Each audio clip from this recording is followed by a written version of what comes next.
کیا ہے تو فرمایا قتل و غارت۔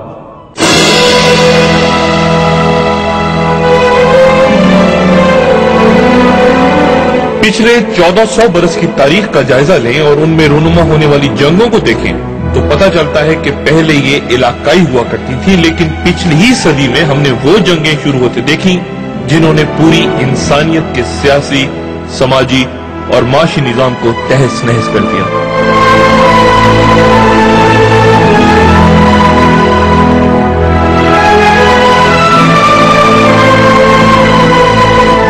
جنگ عظیم اول میں 2 کروڑ انسان لقمہ اجل ہو گئے، جبکہ جنگ عظیم دوم میں یہ تعداد 5 کروڑ سے تجاوز کر گئی، اور یہی جنگ نسل انسانی کی تاریخ کا بدترین خونی مارکا قرار پائی۔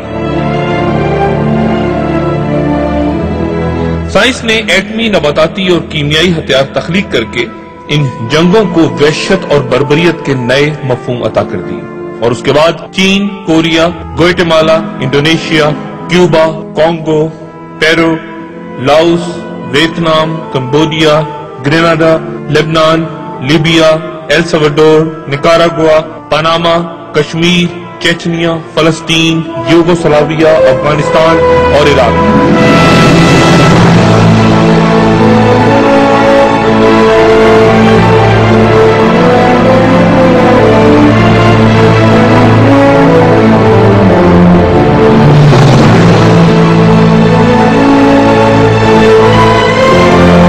پچھلی 1 صدی کا افریط کروڑوں بے گناہوں کی شہرت کا خون پیتا ہے۔ ایک حدیث میں حضور صلی اللہ علیہ وسلم نے بیان فرمایا تھا کہ عظیم الشان شہر اس طرح نیست و نابود ہو جائیں گے جیسے ان کا کبھی وجود ہی نہ تھا۔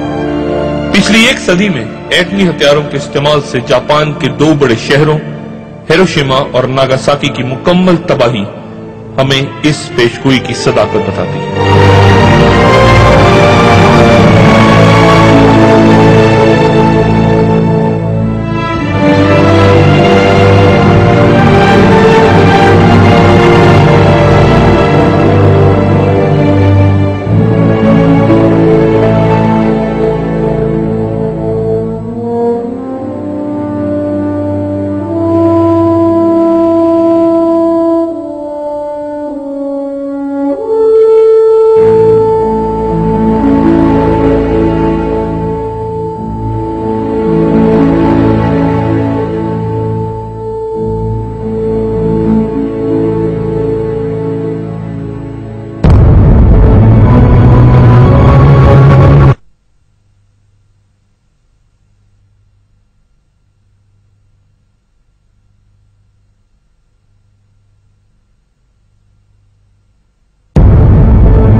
اب بائبل کے عہد نامہ قدیم کی کتاب دانیال کے 12ویں باب کی آیات 3 اور 4 کا ترجمہ کنگ جیمز ورژن کے مطابق ملاحظہ فرمائیے۔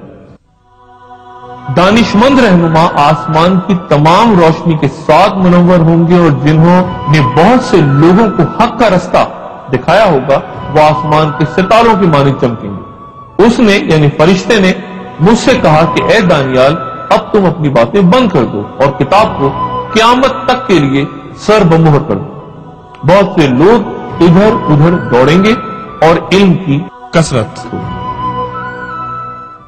یہاں یہ بھی عرض کرتا چلوں کہ بائبل کے گڈ نیوز ورژن میں علم کی کثرت ہوگی کے الفاظ کے بجائے یہ عبارت دی گئی ہے۔ اس دوران بہت سے لوگ یہ جاننے کے لیے کہ کیا واقعات ہو رہے ہیں اپنی کوششوں کو ضائع کریں گے۔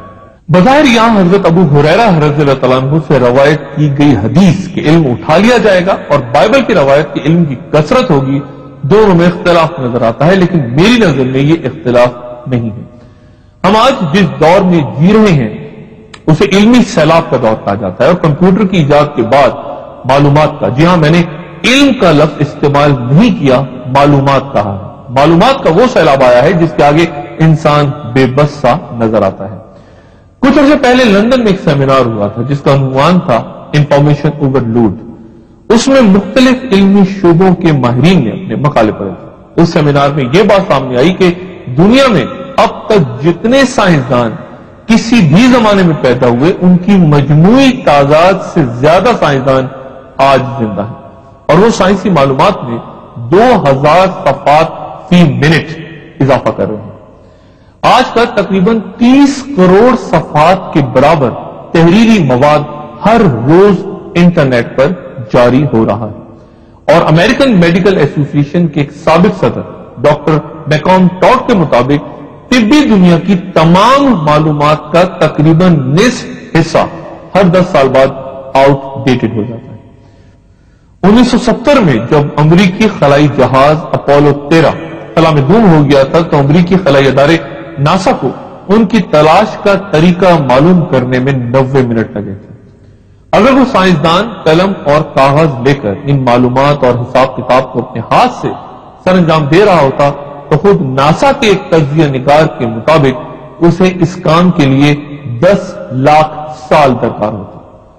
چنانچہ اس دور میں حدیث کے یہ الفاظ کہ علم اٹھا لیا جائے گا بڑی دستیاب معلوم ہوتے ہیں، لیکن میں یہاں واضح کرتا چلوں کہ یہ سب کچھ معلومات کا سیلاب ہے، علم کا سیلاب نہیں، اور معلومات کا یہ سیلاب اس علم کو بھی بہا لے جا رہا ہے جو انسان کے لیے اس دنیا میں حیات طیبہ اور آخرت میں دائمی راحت کا پیغام لے کر آیا تھا۔ اس دور کے انفارمیشن اوور لوڈ سے پوچھئے کہ کیا اس نے ایک عام انسان کو پہلے سے بہتر انسان بنانے کے لیے کوئی خدمت انجام دی ہے؟ انسان نے اس کائنات کے خالق کے بارے میں پہلے سے زیادہ کیا معلوم کر لیا؟ کیا آج کا انسان علم کی اس روشنی میں جہالت سے نجات پا گیا ہے؟ کیا رشتوں کا تقدس پہلے سے زیادہ بحال ہو گیا ہے؟ کیا اس علم نے ہمیں مخلص اور دیانتدار حکمران فراہم کر دی ہیں؟ کیا بھوک، بیماری، افلاس میں کچھ کمی آ گئی ہے؟ کیا ہم کسی بھی قدرتی آفت سے خود کو بچا سکتے ہیں؟ کیا ہم نے جنگوں کے تباہ کن خطرات سے محفوظ اور ظلم سے پاک معاشرے کے اصول تیار کر لی ہیں؟